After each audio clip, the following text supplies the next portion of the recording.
Време за првиот разговор во денешното издание на Македонија на утро. Првата детска амбасада во светот мигеше, полека но сигурно заокружува уште еден проект за важноста на одговорното родителство. Разговараме со мојата гостинка, велам добро утро, за Ангела Маневска, координатор на проектот. Добро утро, Ангела, добре дојдовте. Добро утро, добро ве најдов.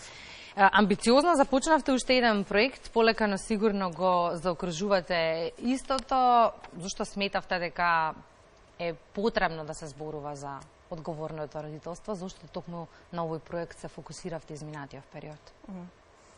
Проектот Одговорно родителство кој што го спроведуваме е поддржан од проектот на УСАИД за граѓанско општество, е спроведуван од Фондација Отворено општество Македонија. Како што напоменавте, проектот е на самиот крај.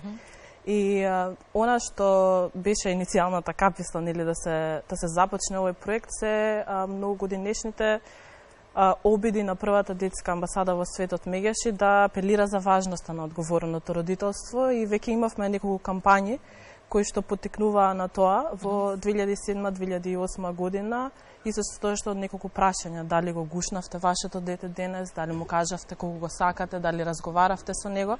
И сето тоа алудира на важноста на одговорното родителство. Па затоа и поттикнати од таа кампања и од нашата многогодишна работа наназад, сметавме дека се уште дека е потребно да се спроведува проект кој што ја нагласува важноста на одговорното родителство. Но што велеа искуствата на терен? Колку сериозно се сваќа оваа тема? Со оглед на тоа што родителството подразбира да биде одговорно. Да, родителството подразбира биде одговорно, меѓутоа не секогаш е така и секогаш може повеќе да се учи за тоа. Одговорното родителство подразбира, нели, грижа за своето дете, и сега секој родител на различен начин ја сваќа грижата, меѓутоа главно таа се состои од грижа за физичко, но и за менталното здравје на детето, како и на обезбедување доволно простор за слобода на изразување и да се најде некој баланс помеѓу дисциплина, одговорност и слобода на детето.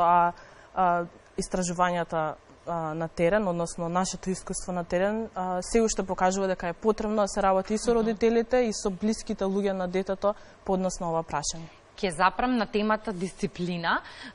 Многу често, за жал, под дисциплина се подразбира ќотакот.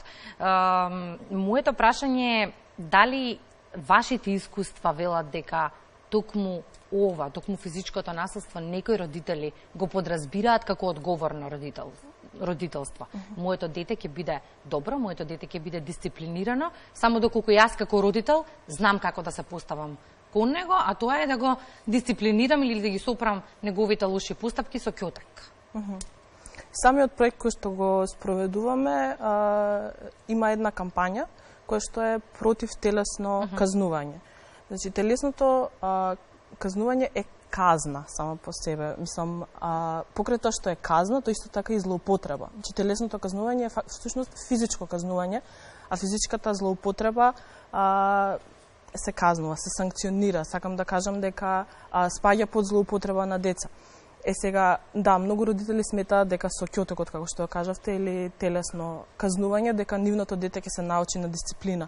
Меѓутоа, има и други начини како тоа да се направи, и многу истражувања кажуваат дека телесното казнување е многу лошо по развојот на детето, по неговото психичко и физичко здравје понатаму. Така што битно, кога се казнува детето, битно е да му се напомене зошто е тоа казнато, да му се даде до знаење дека тоа сепак е сакано и ценето, и дека казната не била туку така затоа што на мајката или на таткото му текнало да го плесна 2-3 пати. Меѓутоа, по никој случај телесното казнување не е оправдано. Ги вклучивте и градинките и училиштата во проектот, во кои сегменти и колку беа расположени за соработка? Можам да кажам дека градинките и училиштата се постојано расположени за вакви видови на проекти кои што ги спроведува меѓаши. Па нивната улога во овој проект всушност беше на препознавање на индикаторите на физичкото, односно на телесното казнување кај децата. Нели, кога некој дете ќе се појави во градинка или во училиште, можеби има физички можеби физички се познава по него дека било телесно казнувано, но исто така има индикатори кои што покажуваат како како се однесува детето, па врз основа на тоа да заклучиме дали детето било телесно казнувано, па затоа сметавме дека многу е голема важноста на градинките и на училиштата, со цел да се зголеми свесноста за негативното влијание од телесното казнување и важноста на одговорното родителство. Меѓу другото и едукација на децата, да разграничат што е што.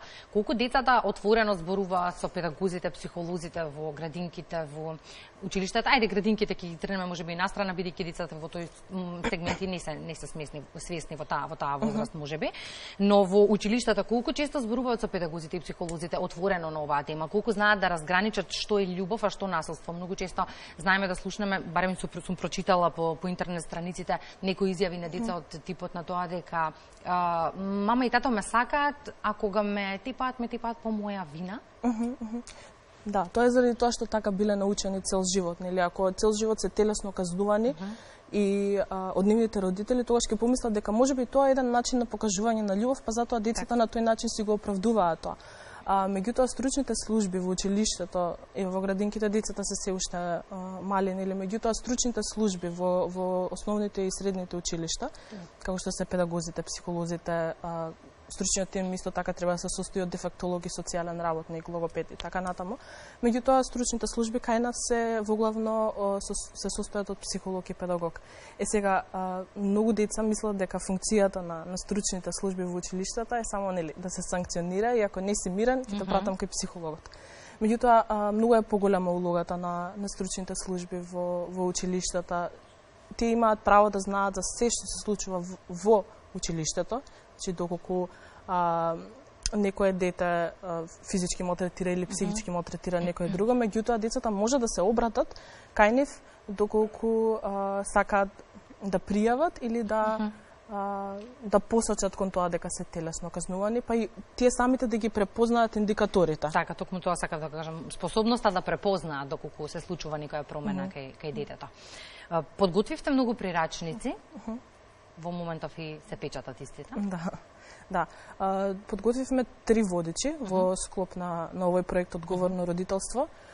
Едниот прирачник е наменет за родителите, кој што е за одговорно родителство, а другите 2 се наменети против телесното казнување, односно кажување за негативното влијание на телесното казнување, од кој што едниот прирачник е наменет за воспитувачите, за наставниците и за родителите, а третиот е наменет за децата и за родителите. Кога ќе биде достапни, каде ќе се дистрибуираат исти?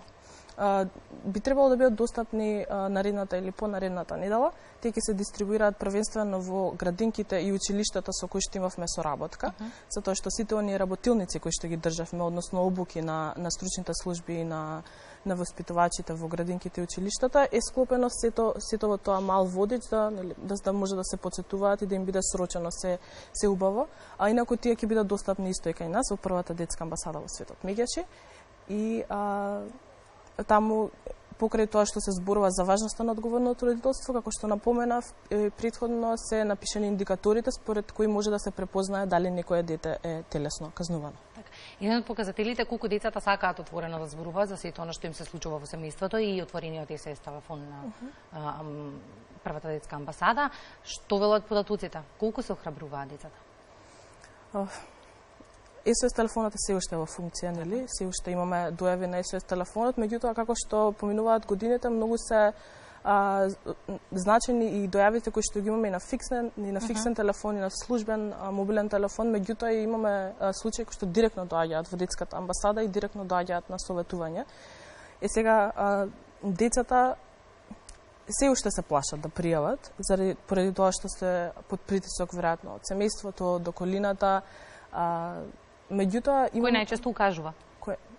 Кој најчесто укажува на тоа? Па луѓето кои што се блиски на детето, имаме соседи кои што се јавуваат, родители, доколку нели нивното дете злоупотребено на некој начин надвор од семејството, меѓутоа и во семејството блиски членови, значи она што на нас не е значено е тоа дека луѓето вистина, како што поминуваат годините, гледаат важноста колку е потребно тоа да се пријави и да се санкционира понатаму, затоа што ако сите молчат, нема да знаеме што се случува вистина во семејствата, вон семејствата и во средината каде што детето се наоѓа. Како велат, неслучајно ликоте во јавното чистото говорење. Токму затоа и темава често ја отвараме и во темава често ја отвараме, да, и постојано апелираме, нели, сите пријави, односно сите сомнежи да се пријават кај нас на SOS телефонот. Бројот 0800 122 22, тоа е бесплатна линија.